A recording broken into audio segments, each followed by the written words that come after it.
Welcome to Tangermouse Studio D. I'm Kevin Delp. And I'm Melissa Delp. Today we're looking at Heroes Welcome, Merchants of Dragon Reach.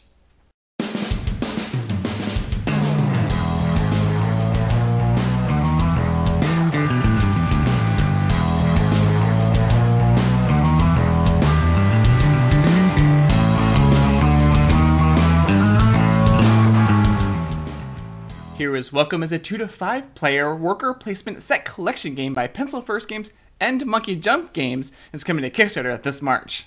Players are playing as goblin merchants who are profiting from both sides in the classic dungeon crawl world. You'll buy loot from heroes and then turn around and craft those materials into weapons for the monsters. The monsters are going to pay you in gold and Vorpal pieces. At the end of the game, the player with the most Vorpal pieces will win. Here's a look at the prototype components. There's a game board, boards, cards, tiles, standees, coins, and Vorpal pieces. The game is played over the course of several rounds, and each round has 2 phases. The first is the town phase, and this uses a worker placement-like mechanic. In turn order, players can run a shop, visit a guild hall, craft an artifact, those are the weapons for the monsters, or they can call for the end of the round. In order to run a shop, you move the heroes to an adjacent place and do the action, like purchasing loot from the heroes. But now that shop is closed for the rest of the round. If you visit the guild halls that surround the board, you don't move the heroes there, but you still put a closed sign up. You can also craft an item for the monsters.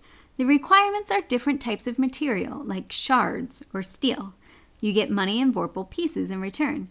This is the main way to get your points to win the game. Once that monster is equipped, he heads to the dungeon. You can also play any number of scam cards on your turn. They can help you visit closed locations like Midnight Oil, move the heroes a space like free samples, which really helps if you're trying to get to a specific location. And there's more. On your turn, instead of taking an action, you can call for the end of the round. Now, another player can bribe you with a loot token, and then it becomes that player's turn instead. Play will continue until someone again calls for the end of the round. If no one bribes them, that player gets a scam card, and then we move into the dungeon crawl phase. Basically, you follow the steps up in the left-hand corner of the board. Kill the enemies and level up the heroes. This is automatic. They can't fail. And then they collect loot based on their level. The level tokens and potions. Then you open all the shops and guilds and draw 3 more customers if less than 4 are present. You expand the town with 1 more shop, pass the first player marker, and return the heroes to town. You keep playing rounds until the heroes defeat the boss monster.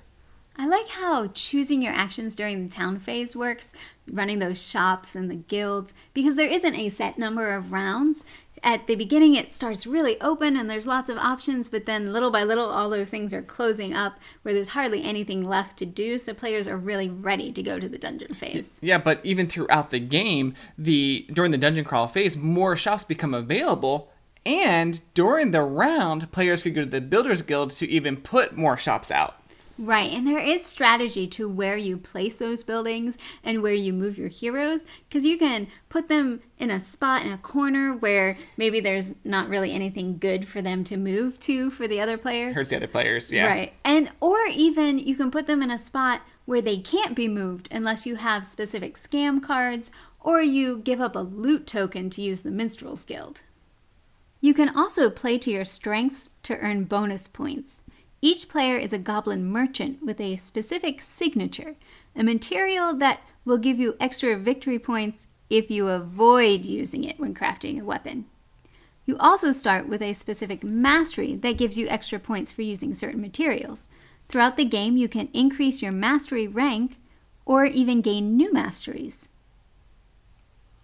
So we were able to play Heroes Welcome at multiple player counts, and it was truly enjoyable at all the different player counts. I would say the game is a lot tighter with more players that you have. You're really competing for those materials and where those heroes are moving.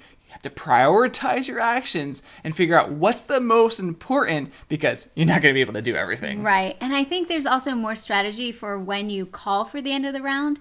So if you time it right, you can keep other players from maximizing their actions during that round. Or if it's important enough for them to take another turn, they'll actually bribe you and you'll get some loot out of it. Yeah, talking about loot, the way the loot bags work are pretty interesting. Now you have the dungeon bag, which has all the loot at the beginning of the game, and as you're pulling the loot out and getting the loot and using the loot goes into the scrap heap bag. Now what's cool about this is what's in the scrap heap bag goes to the black market, and you can use the black market for certain things. So at the beginning of the game what's going to be in the black market, which can really help your strategy of the game. Now what's cool is as things get emptied from the dungeon bag and get put into the scrap heap bag, this gets fuller, this gets emptier, this then becomes the dungeon bag when this is empty, and this then becomes a scrap heap bag. So it's a really cool mechanic how that works. It is kind of neat. I know this is just a prototype, but this is great quality. The art and the illustrations fit the theme, and the graphic design is easy to understand. I like how the theme comes through the different items you're making the customers, like the hook for the reanimated corpse or the club for the cave troll.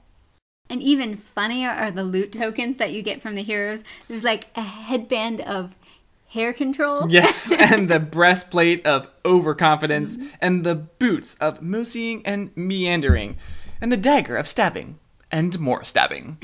So the whole game kind of has this tongue-in-cheek feel to it with everything that you're doing, but don't let your guard down, because as you work out your strategies and optimize your plan, you're going to mess up the other people's strategies and vice versa, because you're all dealing with the same materials, the same heroes, and trying to sell to the same customers. But it's not a take that type of game. It's more of like a push-pull. Right. It's not like you're cursing other players and making them lose turns and things like that. It's just as you do your thing, you might mess up some other people from what they want to do. Yeah, so if you like the idea of being a greedy goblin, playing both sides, the heroes and the monsters, and you like aspects of worker placement and set collection, then check out Heroes Welcome on Kickstarter soon.